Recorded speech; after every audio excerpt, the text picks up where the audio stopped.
Hey, what's up, y'all? Y'all good? I hope so. Y'all listen. Have y'all watched Relationship Goals yet? It came out today on Prime.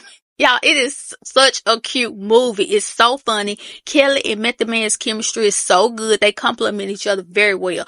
I would love to see Method Man do more rom-coms. Like, I enjoyed it. Now, we about to get into this recap, and if you haven't seen it, go ahead and hit the like button. Click off, go watch it, then come back, get down in the comments, and tell me what you thought about it, okay?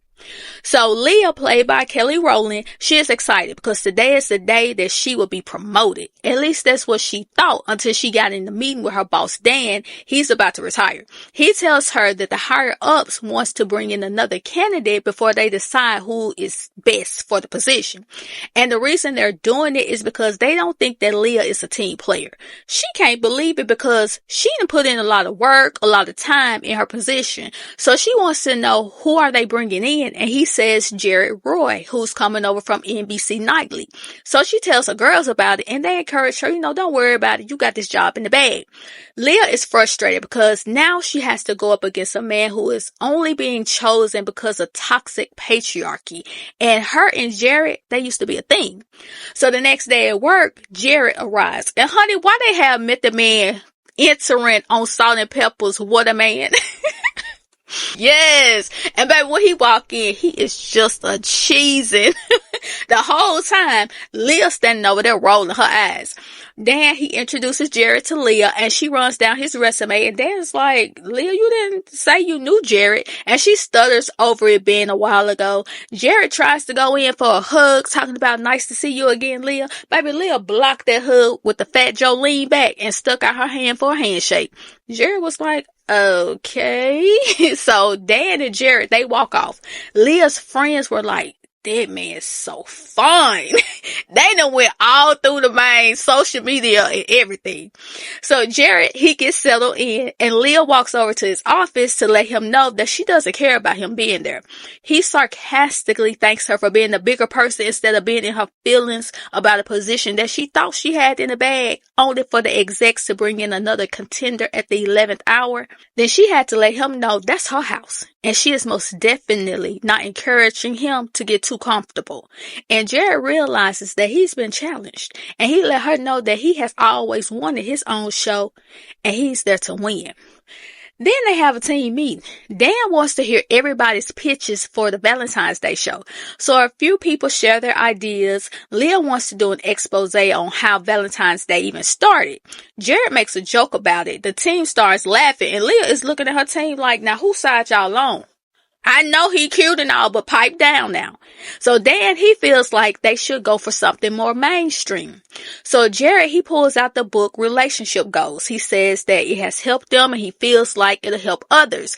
And since they want to go mainstream, he feels like this will be great because Mike Todd is very mainstream. And he explains that the book is about helping people succeed in love by using their faith.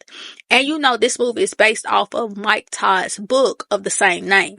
So Dan says that they try to maintain a secular POV, but another team member points out that they don't do that when it comes to Christmas, Easter, and Halloween. Dan says it's outside of their usual wheelhouse, and Leah looks at him like, I know you're not considering this.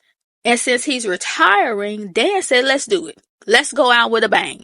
Then one of the team members gonna say, all right, y'all, let's go out and bang. And they looking at him like, what? He talking about, that came out wrong. I hear it now. So Dan tells Leah that she's going to produce the show with Jared. Leah is appalled and says that they don't need two senior producers on the project. Jared wants to know why he has to produce with Leah since it's his story. Then Dan reminds Leah of what she said earlier about when they challenge each other, they reach the best outcomes. Basically, teamwork. And that was one of the things that was holding her back from getting the promotion automatically. Now it's the end of the day. They're heading to the elevator. He tries to make conversation with her, but her attitude is on the honey. He asked her if they were gonna spar like that the whole time just because he got to jump on her for the story. She said, how about we just only talk when necessary? Because she's interested in seeing if his excitement for the internet preacher is gonna pan out or crash and burn. So he wanted to know if she has something against God. And she said no, but she does feel a way about people who uses him for a leg up.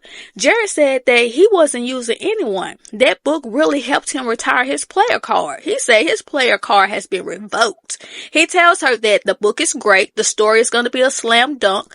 So he says you can either shoot the ball or ride the bench, Lily. She told him not to call her that again. The elevator opens, but she won't let him get on. And as the doors close, he says, good night, Lily. Then he was like, she still want me. Now, over at her house, she's on the phone with Brenda, and she's telling her that she can't stand Jared because he thinks he's always right. And Brenda was like, and you think you don't? And if not, I must have you confused with another friend who thinks she's always right. Brenda tells her just keep her cool and remember what Dan said about the higher-ups thinking that she's not a team player. Then Brenda's man, Aiden, he makes it in. He has this nice little blue box in his hand, and she was like, girl, Aiden just walked in. I have to call you back. She think he's about to propose, only for it to be his championship ring that he just got out of the shop. He said that might be his last one, and she says, yeah, I know it must be tough when you don't know what the future holds, and she's kind of talking about herself as it relates to their relationship. So he says he's going to go put the ring in the safe so that the ring knows that he cherishes her. And she's sitting on the bed like, damn. Like she is so mad because she really thought that he was about to propose to her. Now, Treese, she's the friend in the group who's the makeup artist. She's out on a date. He asks her if she like running, and he tells her about a marathon that he just finished. She says she loves running marathons, like 40 miles easy. And he looking at her like, what are you talking about? Because girl, 40 miles, really? So she gets a notification, and she tells him that it's probably her trainer. He tells her, like, go ahead and take it. I'm going to go use the restroom. But you see him signal the bartender, and he went ahead and paid the bill. Now, the notification was from her girls asking her how was the date. She texts back saying the best first date ever. But that was before she knew he ditched her. So then the bartender goes over and lets her know that old boy had already covered the bill, and he was just checking to see if she still wanted her food. And she's looking at him all confused and embarrassed, and she asks him, did he leave? And you could tell that the bartender was uncomfortable and he was feeling sad for her, but he was like, yeah. So she tells him that she'll take her food to go. So the next day at work, Leah tells Jared that she drafted up some interview questions for Mike Todd. He asked her if she read the book. And she had, but in her opinion, all the book did was rephrase the scriptures with some down-home lingo. Jared says that Mike Todd may not be the only pastor presenting the word in a progressive way, but he's the only one who's on fire right now. And then he gonna talk about some 5. So Leah says, yeah, on YouTube. She don't want to hear all that. She just wants them to get down to the questions so that they can have their executive assistant reach out to Mike to see when he could fly in for an interview. But little did she know, Jared had already talked to Dan because Jared felt like they needed Mike to be in his element when they talked to him. So Dan cleared them to fly to Tulsa. She couldn't believe it. But then she gets a text notification, and it was her dad asking her if she could swing by the house later. She gets up to leave. Jared wants to know, where are you going? And we not finished with this meeting? She was like, why do you care? Since you have forgotten that we're producing this show together? So she leaves. Over at her dad's house, and her dad is played by the Dennis Haysbert. Some of you may know him as Mr. Allstate or Quincy's dad from the horror movie Love and Basketball. He wants Leah to go visit her mom's gravesite with him. She tells him that she paid her respects at the funeral. He says that it would mean a lot to him if they paid their respects together because he notices how she throws herself into her work. He tells her that she can't outrun grief because mourning is a process. And he feels like it would help her if she just went and sat with the pain instead of trying to shut it out. She told him that she can't deal with that right now because she has a man to destroy. Why her dad to say, you're dating someone? And she's like, what? I don't know if that meant she destroys every man that she gets with or what, but she was looking at her daddy like, what you trying to say, Daddy? So she heads on over to her meeting with Dan and Jared. The only thing is, Dan didn't show up. He intentionally canceled at the last minute because he wants Jared and Leah to bond so that they can work better together. Remember, Dan doesn't know that they have history. So Jared wants to know why him and Leah never crossed paths, and she says she avoided it at all costs. He apologized for what happened in their relationship and says that he's a changed man. He's not a player anymore. He's now dating with intention. Leah doesn't believe him. She feels like he's just there to take more from her. But he's not. He says two things can be true at once. He can want the position, but that doesn't change the fact that he's truly sorry for cheating on her. Now it's time for them to head to Tulsa. The ladies are already in line and they're chit-chatting, and then Jared arrives. He excuses his way through the crowd, but Leah tells the people in line that they don't know that man. She is so annoyed with Jared, but even more annoyed when she finds out that Roland set them together on the plane. So they make it to Transformation Church to interview Mike and his wife Natalie. So as Brenda is asking the couple questions, Leah and Jared, they're in the control room. So Leah feels like Mike Todd's answers are very cheesy. So Jared tells Brenda to ask Mike, what if someone's aim is off, but they think they're doing fine? So Brenda says, what if a person is dating around and they don't think they need to change? And Mike gives the analogy of different people touching and nibbling on nuggets, but putting them back in the box. And he asks, would you want one of those chicken nuggets? Baby, Treese sitting back there in the back talking about, oh my God, I'm a nugget. So Leah really doesn't see it for Mike Todd or his philosophies. Jared tries to give Brenda other questions to ask, but she can't really hear what is being said because now Leah and Jared are going back and forth to the point where Brenda just takes out her earpiece. So she asked a question that pertained to her situation, which was, what if one person wants to get married and the other person doesn't? Mike says, if you've been dating for years and there isn't any momentum, you need to ask yourself if that's God's will for your life, or does the relationship need to end? He says it may be a tough question, but it needs to be asked. After the interview, the ladies are together and Treese lets them know that they are all a mess. She says she's been reading the book and it's been speaking to her, and all of them need to fix their aim. Leah says her aim is perfect, and her girls are looking at her like, yeah, you would say that, but you find something wrong with everybody you've dated. She says she's waiting on the perfect guy who would fit her list, and she's been working on that list for years. Treese says, well, the book suggests that you rip up the list, and maybe all of the things that you think you want may be holding you back. Of course, Miss Perfect Leah doesn't think anything is wrong with her, but Treese says she has to go back and read chapter 4 because she feels like chapter 4 is about her, and Brenda says she feels like chapter 5 is about her. Treese feels like Leah needs to read the chapter about unpacking to repack. But again, Leah says that her aim is clear, and that aim is to kick Jared to the curb, secure her promotion, break the glass ceiling, and after that, everything will be great. Now, Leah and Jared are attending a service at Transformation Church because, they have to do B-roll. The sermon was about takeover, about the future, being free from the things, people, and places that have been holding you back. He said you have to grab a hold of all the great things that God has waiting for you, and you could tell that Leah was really feeling the sermon. So the sermon is over. They're waiting to catch their flight, but it was canceled because of a tornado warning. So Jared suggests that they catch a flight out of Memphis, but that's a 6-hour drive from Tulsa.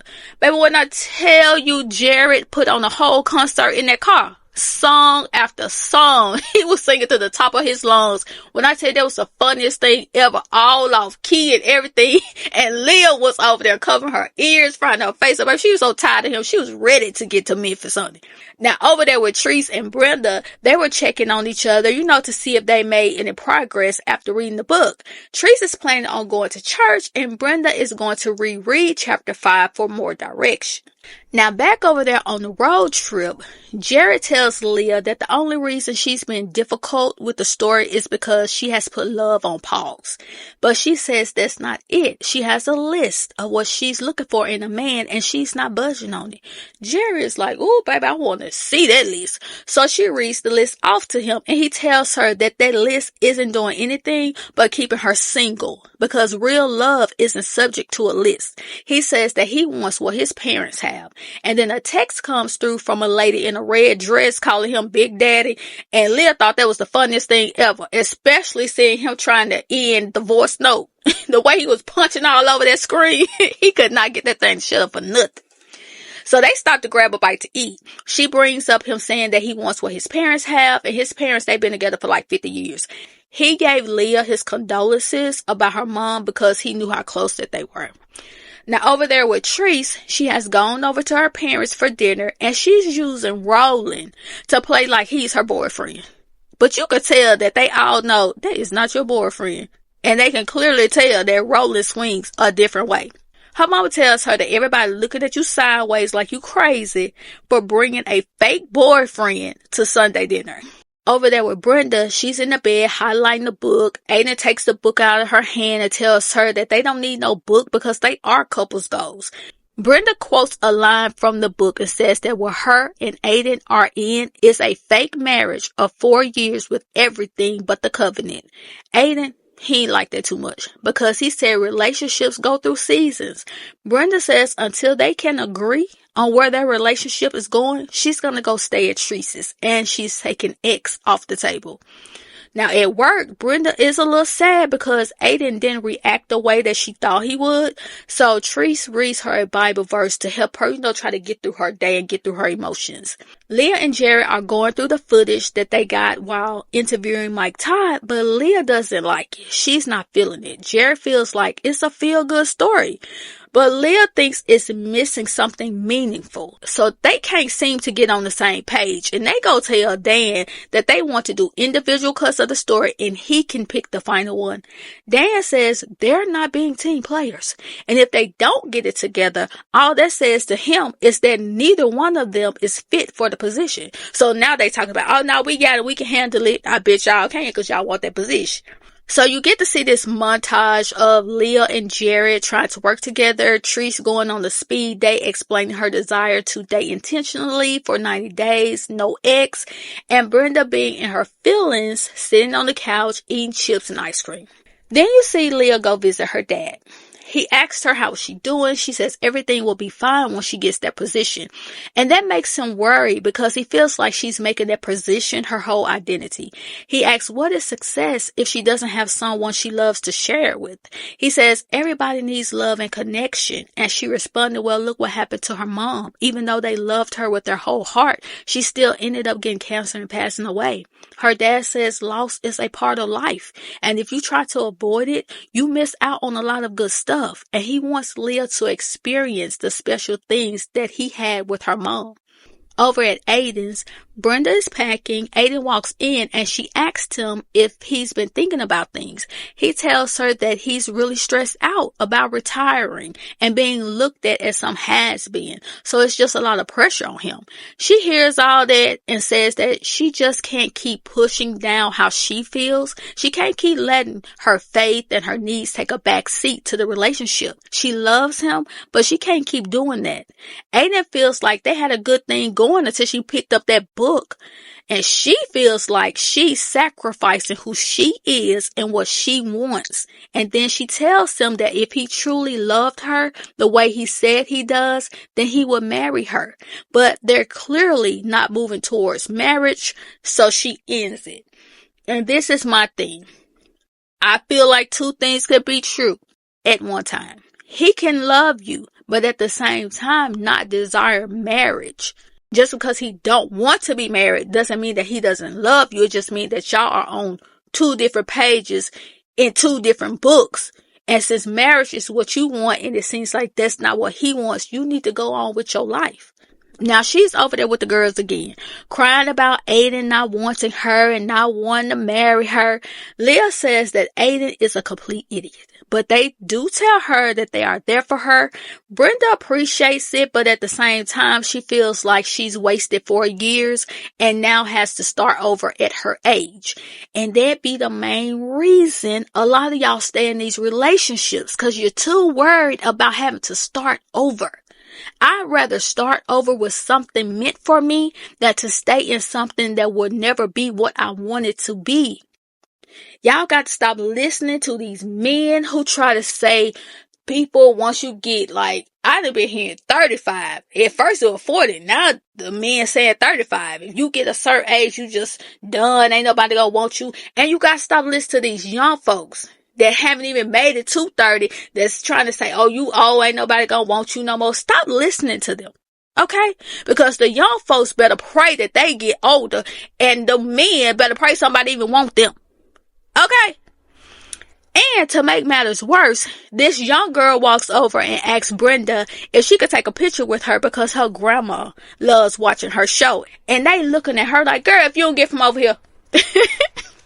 So they decide to go out and have fun. When they get to the club, it's kind of dry. The bartender lets them know that it's only 9 o'clock, but you know, they about to make the best of it. So, baby, they started dancing and singing to Sierra's Goodies. They had a ball. They was doing a robot, popping it, everything, laughing. They had a good time. They did that. It was like, y'all ready to go? Like, ooh, I thought you never asked, baby. They was done. Now, back at work, they saw the cut for the show, but Leah and Jared don't feel it. And since this is like the 50th cut, Quentin tells them to just give him the notes.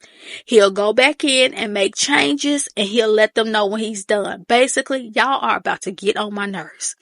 So they go to the break room to wait until Quentin has finished the edit, but they are still going back and forth. But after a while, they kind of ease up on each other and just enjoy each other's company. Then Quentin comes in and let them know that the piece is finished. They watch it. They felt like the final edit was really good. And Quentin let them know he used both of their notes, which were very complimentary to each other.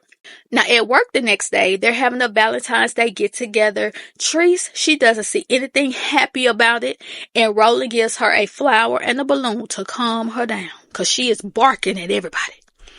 Then they aired a segment that they did with Mike and Natalie. It was a really good segment. The ratings were extremely high.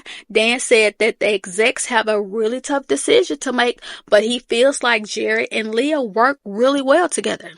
Now, after the meeting, Jared suggests that they take the night off from going at each other and just enjoy a night out together because they did the dang thing on the show. So they go out to dinner. Jared tells Leah how she has always held a special place in his heart, how she is everything that he's ever wanted, and he's always wondered what could they have been if he hadn't screwed things up. Then he tells her not only is she everything he ever wanted, but she is everything. And baby, they go in for the kiss. They enjoyed each other's company for the rest of the dinner. And honey, she woke up and I was like, oh man, that was a dream. But no, it wasn't. She get out the bed trying to sneak out, but she trips trying to put her dress on, knock the books down on the floor.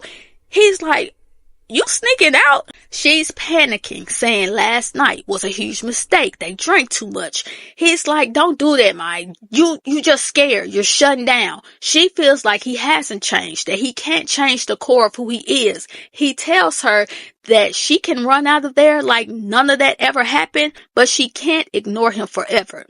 Leah feels like sleeping with Jared was the biggest mistake of her life, and she leaves. She tells her girls what happened. They want to know if she has feelings for him. She says that she is so mad at herself for what she did, for sleeping with him.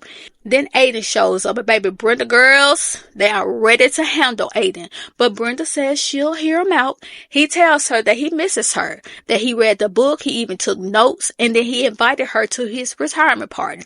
She was unsure about going, but she did show up, her and the girls, because you know they got her back. We standing 10 toes down with you. When she got there, he pulled her to the middle of the floor, said a little speech, and proposed. I'm just gonna be honest, I hated that part. All I saw was a woman settling because she thought she was too old to start over. Like, I felt like I wanted to throw up. Now, at work the next day, Dan lets Leah know that she has been offered the position of showrunner. She asks Dan if Jared knew. Dan was like, well, he took himself out the running. Leah couldn't believe it, so she went over to his office and she was like, you said you wanted the job. No holds barred. And he told her, but you said if I was really sorry, I would drop out of the running. He apologizes for even trying to be in competition with her. Then he leaves. Her department, they surprised her with a congratulations party. Then later on that night, her and the girls went out and celebrated her new position. Brenda and Aiden, they go cake tasting. Treese, she gets a dog and she named the dog Boyfriend. So the next day, Leah goes to visit her mom's grave and she breaks down. She tells her mom that she needs her. She needs her to tell her how does she have everything she ever wanted, but she's still not happy. And her dad shows up and she runs into his arms. And it was such a beautiful moment, just being able to have a person you can run to. Now back at home, she's listening to Mike Todd and he was talking about doing the emotional work, unpacking to repack. The next day at work, we see her tear up her list. Then she goes in to tell her girls that she thinks she loves Jared. And they're like, girl, we already know that. She wants to know if Jared will feel the same way about her. Tree's talking about, girl, have you been hit with a stupid stick? Yes, he feels the same way. Then Roland, he sticks his head in and tells her that Jared is moving to LA. They snatch him in the room to get all the deets. Leah, she thinks it's over now. And Treese is like, girl, have you not seen a rom-com? This is the moment where you fight for your man. Run after your man, Leah. Roland tells her that she better get going because Jared is on a 3:45 Delta flight out today. And they looking at him trying to figure out, how do you know all of this? And he said that he is a part of an assistant secret circle of gossip. Then you see Leah running to her man, baby, running through the airport. She runs up to security, points him out, and says that she saw that man put something suspicious in his bag. And they pull him to the back. He come out the room like, why did you do that? I have a flight to catch. What's up with you, man? She says that she hates to love him. She takes on a lot of work and putting up walls so she wouldn't love or fall in love because she is terrified of another person holding her heart in their hands. And when she finally got what she wanted, it didn't feel like how she thought it would because success isn't enough without someone she loves to share it with. Remember, that's what her daddy told her. So she told him that he was right about the book, the story about them, and she hoped that she's not too late for them. He said, babe, you could stop talking it. I was right. And then they kissed. She placed her hand behind the back of his head. It was so cute. He said he still has to catch his flight. He got to turn down the job with Audible and come back to her. Now it's the day of Brenda's wedding. Everybody's looking beautiful. The ceremony was beautiful. And baby, it ends with Leah and Jared back in the car, singing their hearts away and laughing. And that was the end of the movie. Listen, y'all, it is a really good movie, okay? If you have not watched it, go watch it and come back in these comments and let's talk about it, okay? And I'll talk to y'all later.